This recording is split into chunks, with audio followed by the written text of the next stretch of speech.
J'ai fait des études scientifiques, notamment dans le domaine de la chimie.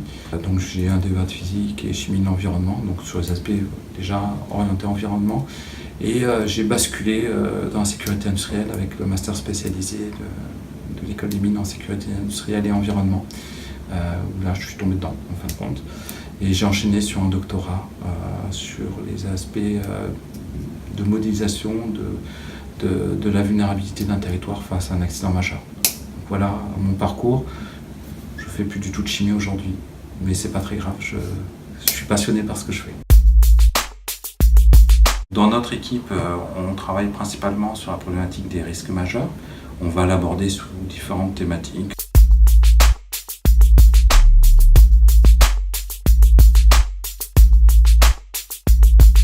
Mieux comprendre les mécanismes qui sont mis en jeu lors de phénomènes majeurs comme des explosions, des incendies ou des catastrophes naturelles telles que les ouragans, les inondations. Pour bien comprendre un petit peu comment se sont construits ces axes, en fin de compte, il faut peut-être revenir au concept de risque. Un risque, c'est le croisement entre un aléa et un enjeu. Et si on veut aller un peu plus loin, c'est comprendre la résilience de nos systèmes qui sont présents sur nos territoires face à un impact majeur, que ce soit naturel ou industriel, et comment on va pouvoir récupérer.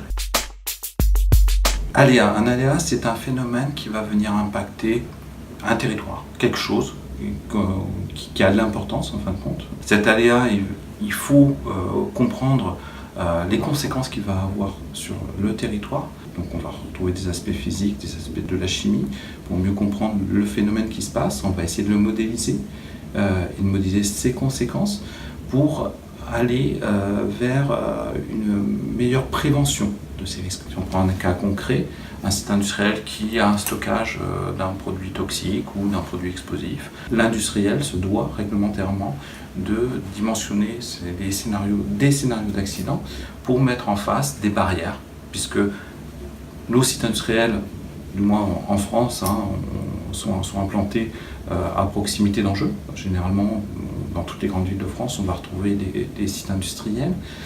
C'est pas qu'ils sont mis juste à côté des enjeux, c'est plutôt les enjeux qui se sont rapprochés de ces activités industrielles. Si on prend l'exemple de Toulouse, avec AZF, AZF a été implanté au sud de Toulouse au début 1900. C'était des friches industrielles tout autour. Et après, on a vu apparaître un ensemble de maisons, tout simplement parce que la ville de Toulouse s'est étendue petit à petit et bien sûr a occupé des terrains au plus proche du site industriel. Pourquoi on en est arrivé là ? Tout simplement parce que la réglementation en France sur la gestion des risques, les premières fortes réglementations importantes, c'est la loi de 76. Et après il y a eu toutes, soit 76, 77, après il y a eu la directive Seveso en 82.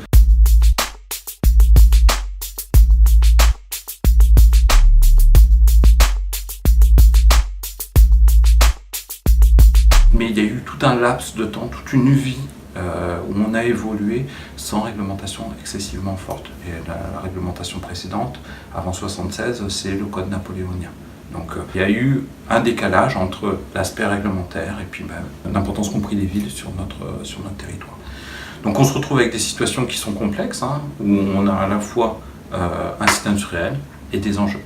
Il est important d'arriver à bien dimensionner ces éléments-là. Pourquoi ? Si on est minorant, en cas d'accident, il y a des responsabilités qui sont engagées. Si on est beaucoup trop majorant, on va se retrouver dans une situation qui est très complexe parce qu'on va devoir gérer beaucoup d'éléments au niveau autour du site industriel et on ne peut pas exproprier tout le monde, ça peut avoir un coût très important. Donc il est essentiel d'avoir quelque chose qui est à peu près juste. On ne sera jamais juste au mètre près, c'est pas l'objectif, parce qu'on n'a pas le scénario exact qui va se produire de toute façon, mais c'est d'essayer d'être le plus juste possible tout en étant assez dimensionnant.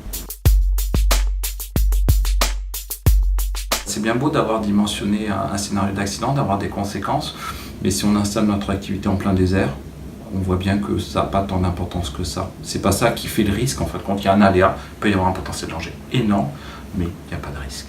Voilà, il y a un risque pour l'activité en elle-même, mais en dehors du site, on peut ne pas avoir de risque.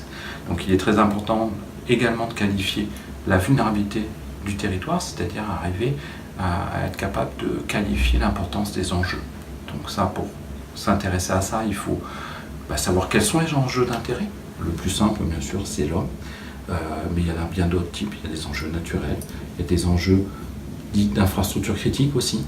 C'est tout ce qui va nous permettre tout simplement d'avoir notre niveau de vie classique que l'on a, c'est-à-dire qu'on a l'électricité, on a de l'eau courante, voilà, tous les services qui peuvent être rendus à la population, il faut être capable faut s'assurer en tout cas qu'ils ne seront pas trop vulnérables face à des accidents majeurs. Je travaille sur ces éléments-là, vulnérabilité depuis plus de 15 ans, et la résilience, c'est des choses qu'on aborde depuis 6-7 ans. L'accident majeur, par définition, même s'il est très peu probable, il peut se produire, et il faut être prêt face à ça. Donc la notion de résilience, ça va répondre à ça en fin de compte. Si on regarde une infrastructure qui va délivrer de l'eau potable, face à un accident, il va y avoir en quelque part une perte de service. Il ne va pas pouvoir pleinement répondre à la demande de la société, et ça va s'étaler sur du long terme. L'accident, ça peut être une explosion, c'est quelques millisecondes, voilà, c'est fini. Par contre, c'est la perte de service d'eau potable, elle peut s'étaler sur plusieurs semaines. Donc pourquoi on s'intéresse particulièrement à la notion de résilience?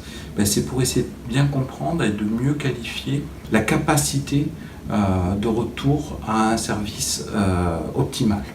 Donc c'est pas obligatoirement le même niveau de service que celui qui était avant l'accident, mais c'est comment on va pouvoir retourner le plus rapidement possible. Donc il y a deux autres éléments qui sont très importants dans la résilience, c'est la capacité d'absorption, c'est-à-dire juste après l'impact, comment le système va pouvoir absorber cet impact tout en ne perdant pas ses capacités qui lui sont propres. Et une deuxième phase qui est l'adaptation, c'est-à-dire que on va mettre en place des plans d'intervention, des plans d'urgence face à tel ou tel phénomène. Mais comme ce que je disais tout à l'heure, le scénario exact d'accident n'est pas présent dans les plans. C'est juste un guide qui permet de simplifier la vie du décideur au moment où il doit gérer cet accident-là. Donc là, on est dans la phase d'adaptation pour essayer de reprendre un niveau de service qui n'est pas optimal, mais qui va permettre de commencer à sortir de la crise aiguë en fin de compte. Et enfin, l'aspect recouvrement, c'est-à-dire quand est-ce qu'on va pouvoir récupérer vraiment le niveau de service attendu par la société. Voilà pour la résilience.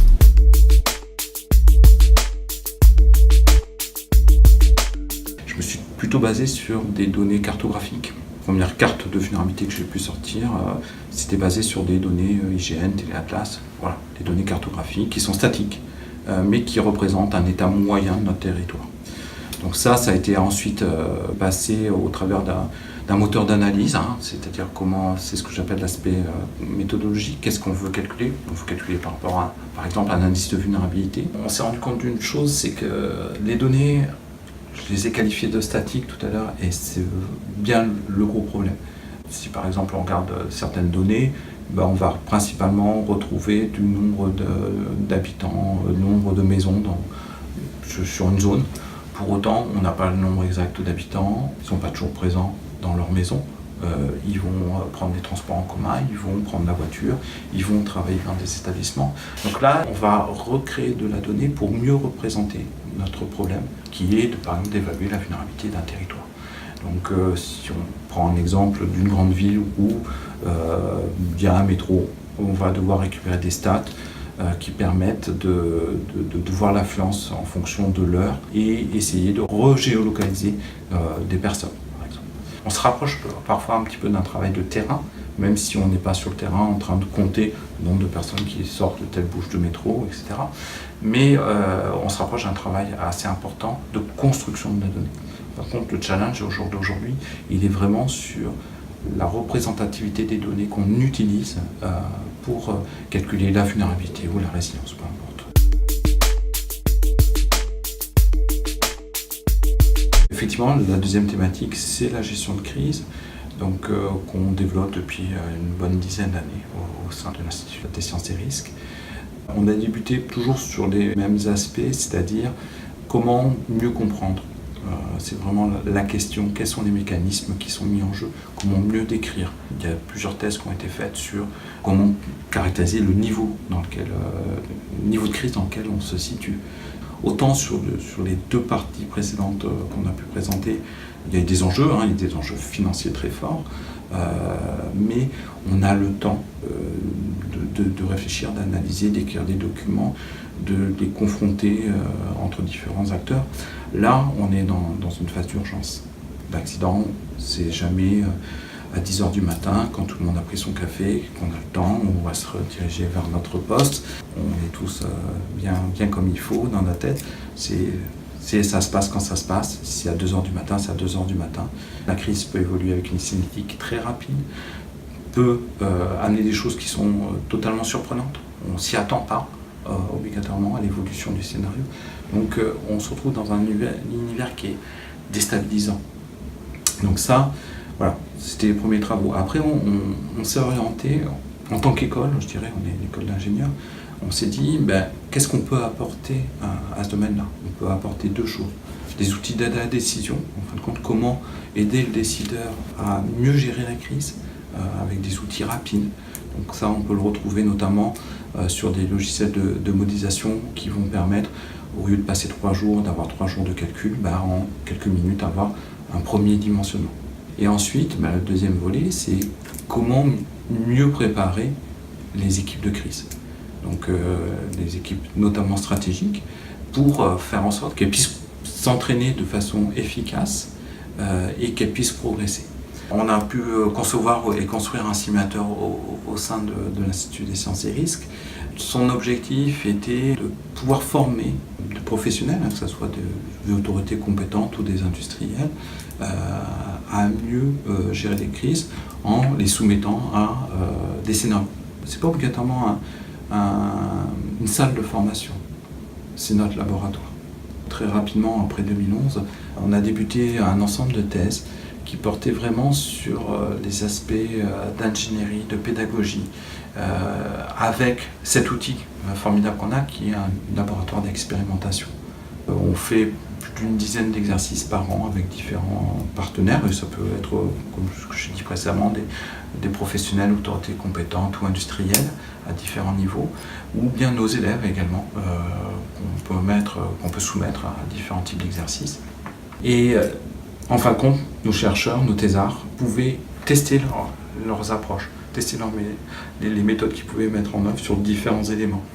Que ça soit sur la scénarisation, c'est facile, on peut tous être capables d'écrire un scénario de crise quand on est un petit peu compétent, mais il y a plusieurs questions auxquelles il faut répondre. Est-ce que c'est pédagogique? À quels objectifs on répond? Parce que les gens qui viennent se former, c'est pour un objectif. Est-ce que le niveau est adapté a priori aux personnes qu'on vient former? Est-ce que c'est représentatif d'une crise? Bien beau, parce que si on forme à gestion de crise, gestion d'urgence, mais qu'on parle d'un incident, est-ce qu'on répond réellement? Ça rejoint un petit peu des objectifs. Donc ça, on a pu mener des travaux de recherche sur ça pour le développement d'une méthode qui va permettre de construire un scénario qui est adapté, c'est améliorable bien sûr, mais qui sera adapté à un niveau qu'on aura prédéfini par rapport aux personnes qu'on va recevoir et qui sera bien sûr représentatif d'une crise.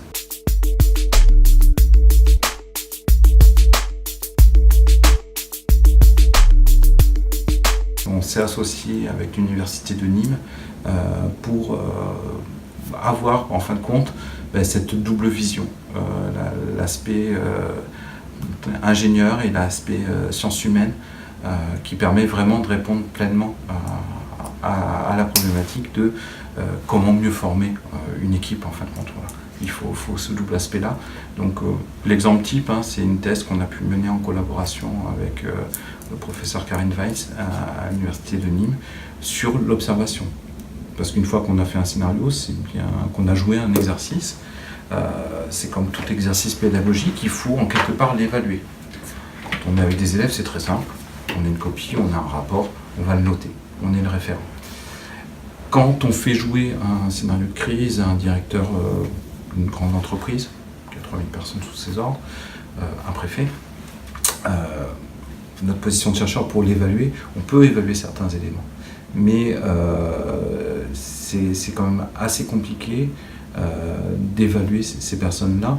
Donc il était obligatoire de structurer.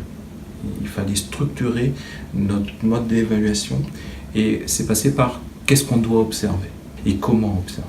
Donc on a eu des travaux de recherche qui ont été faits en commun entre les sciences de l'ingénieur et les sciences humaines et sociales pour arriver à construire ces grilles d'observation qui sont vraiment orientées sur le comportement d'une équipe dans une situation de crise. Généralement, l'industriel, le préfet est quand même assez compétent sur les aspects techniques. Et quand on vient nous chercher, c'est vraiment sur l'aspect organisation de l'équipe, comment va se passer par exemple le leadership, le partage de l'information, la transmission d'informations, comment vont être gérés des effets de surprise, comment par exemple est-ce qu'on peut valider certaines informations alors qu'on a des informations contradictoires, laquelle est la bonne. Donc on va arriver à les mettre dans des situations qui sont représentatives en fin de compte des crises passées. On va se documenter sur les défaillances qu'on a pu observer dans différentes crises de tout type, parce que là on n'est pas, en fin de compte, on n'est pas dans la spécificité d'un accident particulier. Ça peut être une inondation, ça peut être une catastrophe industrielle. Il y a les mêmes mécanismes, les mêmes dysfonctionnements qui peuvent apparaître. Donc il est très intéressant de regarder le passé, de le comprendre et de pouvoir le réinjecter pour les exercices d'entraînement, en fin de compte, qu'on peut mettre en œuvre au travers du simulateur.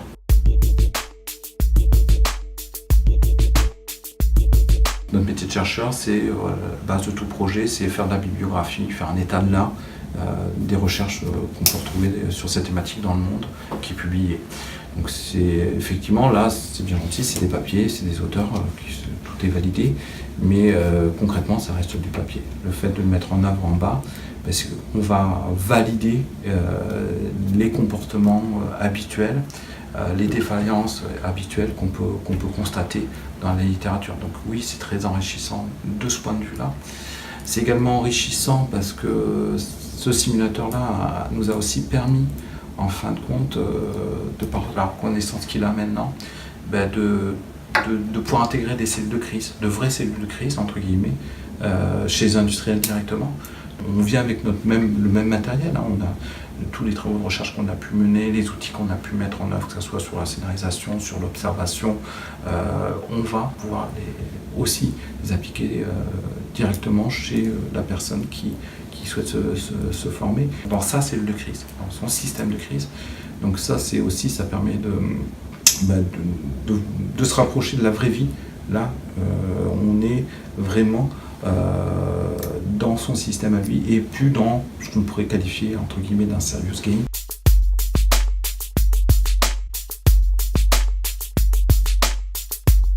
Le projet Précision s'appuie sur l'ensemble des compétences et connaissances qu'on a pu développer depuis pas mal d'années au sein de l'Institut des sciences et risques.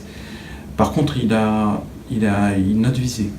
On n'est pas là pour entraîner les citoyens à la gestion de crise pour qu'ils puissent mieux gérer la crise. On est là pour porter à connaissance du citoyen le système de gestion de crise. On prend le cas précis d'inondation, dans le cadre du projet Précision. On va s'intéresser à la cellule de crise communale. On est persuadé que les aspects pédagogiques portent sur le fait que si les citoyens savent tout simplement, premièrement, ils comprennent ce qui se passe lors d'une gestion de crise, lors d'un accident, lors d'une inondation, où il y a beaucoup de stress. On a plein d'exemples de comportements qui sont inadaptés. Un parent, par exemple, qui va aller chercher son enfant à la crèche, à l'école, parce que il se dira « je vais rentrer à la maison, je serai en sécurité ». Tous les trajets qu'il va pouvoir faire, il va pouvoir se mettre en danger. Il va peut-être avoir des comportements de traverser un pont submersible, traverser une route inondée, en disant « il faut que j'aille chercher mes enfants ». Et là, d'un seul coup, il peut se mettre en danger, il peut perdre la vie, il peut mettre en danger son enfant s'il avait avec lui. Et il va mettre en danger également des services d'intervention qui vont venir le secourir, ou peut-être des personnes, des citoyens qui vont essayer de l'aider parce qu'il est en posture assez délicate. Ces situations-là, on les a vécues dans le Gard en 2002. Je dirais qu'il y a une culture dans le Gard qui est quand même assez présente parce qu'on a été soumis à pas mal d'inondations. Donc on voit moins des comportements inadaptés. Mais justement, pour éviter peut-être ces comportements-là, si on comprend ce qu'est une cellule de crise municipale, quelle est sa fonction, pourquoi il peut y avoir parfois des délais dans certaines actions, dans certaines prises de décision. Automatiquement, le citoyen sera peut-être toujours sous stress. Il y a l'événement, donc des trompes d'eau, il y a la rue, dans la rue c'est plus une rue, c'est une rivière, mais il pourra se dire, effectivement il y a des problèmes, mais si je respecte les consignes, je sais que ça peut bien se passer. Je sais que mon enfant, il y a un plan, le PPMS qui est mis en œuvre, ils sont mis en sécurité. Je prendrai moins de risques, je sais que mon enfant il n'aura pas de soucis. Donc bien comprendre tous les mécanismes qui sont mis en œuvre, c'est entre guillemets une façon d'apporter, de contribuer aux décideurs de crise, parce que si le décideur n'a pas à gérer d'autres éléments perturbateurs que l'événement lui-même et les événements qui se produiront de toute façon sur les enjeux, ça sera toujours ça de gagner. Après, le choix sur le projet Précision, c'est comment apporter cette culture, comment apporter cette connaissance, ce mode de fonctionnement d'une cellule de crise. On est tout simplement parti de notre simulateur. Ça a un aspect aussi ludique quand même. J'utilisais le terme de serious game, on est dans le jeu sérieux, mais on retrouve cet aspect ludique. Le niveau du scénario, il doit être assez complexe pour qu'on justifie la mise en œuvre d'une cellule de crise, mais il ne doit pas être non plus trop complexe pour que la personne qui va jouer pendant une demi-heure, 3/4 d'heure ne se retrouve pas face à une situation insoluble où il n'est pas plus rentrer dans l'action. Il est important qu'il puisse rentrer dans l'action et pouvoir jouer le rôle du maire, du préfet, peu importe, mais jouer le rôle, ou du moins jouer une partie de son rôle. L'objectif non plus n'est pas qu'on ressorte avec des citoyens qui puissent remplacer monsieur le maire en quelques minutes.